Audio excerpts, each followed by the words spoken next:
தேடி போற்றுகின்றேனே.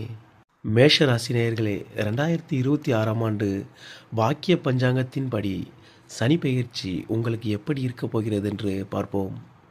மேஷ ராசி காலபுருஷ தத்துவத்தின் முதல் வீடாகும். உங்கள் ராசியின் அதிபதி செவ்வாய் பகவான் ஆவார்.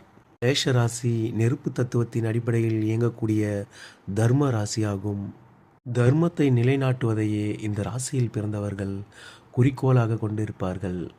உங்கள் ராசி அதிபதி கிரகங்களின் தளபதி ஆவார். இளைய சகோதர காரகத்துக்கு அதிபதி ஆவார். துணிச்சலையும் தைரிய வீரியத்தையும் ஆண்களுக்கு கொடுப்பவர். தைரிய உணர்வால் சாதனைகள் பல புரிந்தவர்கள் அனைவரும் செவ்வாயின் பலம் பெற்றவர்களே. செவ்வாயின் துணையின்றி தளபதி என்ற பெயர் கூட ஒருவருக்கு அமையாது. இளைய தளபதி இந்த இரண்டு வார்த்தைகளுக்கும் அதிபதியே செவ்வாய் பகவான் ஆவார். நடிகர் விஜய் அவர்களின் ஜாதகத்தில் செவ்வாய் பகவான் முறையான நீச்சபங்கம் அடைந்துள்ளதால் இன்று வரை அவருக்கு அந்த பெயர் நிலைத்து நின்று புகழின் உச்சியை அடைய வைத்தது. 12 ராசிகளிலேயே தாயின் மீது அதிக அன்பும் பற்றும் வைத்தவர்கள் இந்த மேஷ ராசிக்காரர்களே.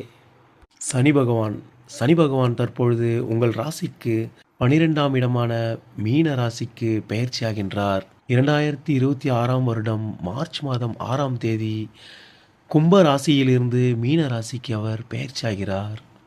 இது உங்களுக்கு 7.5 சனியின் தொடக்க காலகட்டமாகும். தற்பொழுது சனி பகவான் உங்களுக்கு விரய சனியாக செயல்பட கடமைப்பட்டுள்ளார். விரய சனி என்னும் போதே நீங்கள் தெரிந்து கொள்ளலாம் சனி பகவான் என்ன செய்ய போகிறார் என்பதை. 7.5 சனி உங்களுக்கு ஆரம்பமாகிவிட்டது. இனி விரயங்கள் உங்களால் தவிர்க்க முடியாததாகவே இருக்கும். இந்த விரய சனி காலத்தை கடப்பதற்கு நீங்கள் ஏதேனும் ஒரு குறைந்த அளவு இஎம்ஐ கட்டக்கூடிய கடனை பெற்றுக்கொள்ளுங்கள். இது உங்களுக்கு ஏற்படும் தேவையற்ற விரயங்களை தவிர்க்க உதவும்.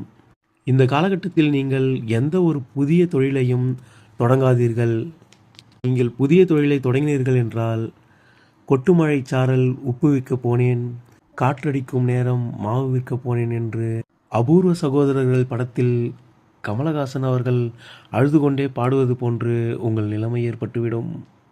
பிறரை நம்பி எந்த முதலீடும் இந்த காலகட்டத்தில் செய்யாதீர்கள். நிச்சயமாக நீங்கள் திறமைசாலிகள்தான். நீங்கள் செய்யும் வேலை தொழிலில் நீங்கள் புலி என்பது யாராலும் மறுத்து பேச முடியாத ஒரு விஷயம்தான். ஆனால் சனி பகவான் தற்பொழுது அனைத்து விஷயங்களிலும் உங்கள் செல்ஃப் கான்ஃபிடென்ஸை உடைப்பதிலேயே குறிக்கோளாக இருப்பார்.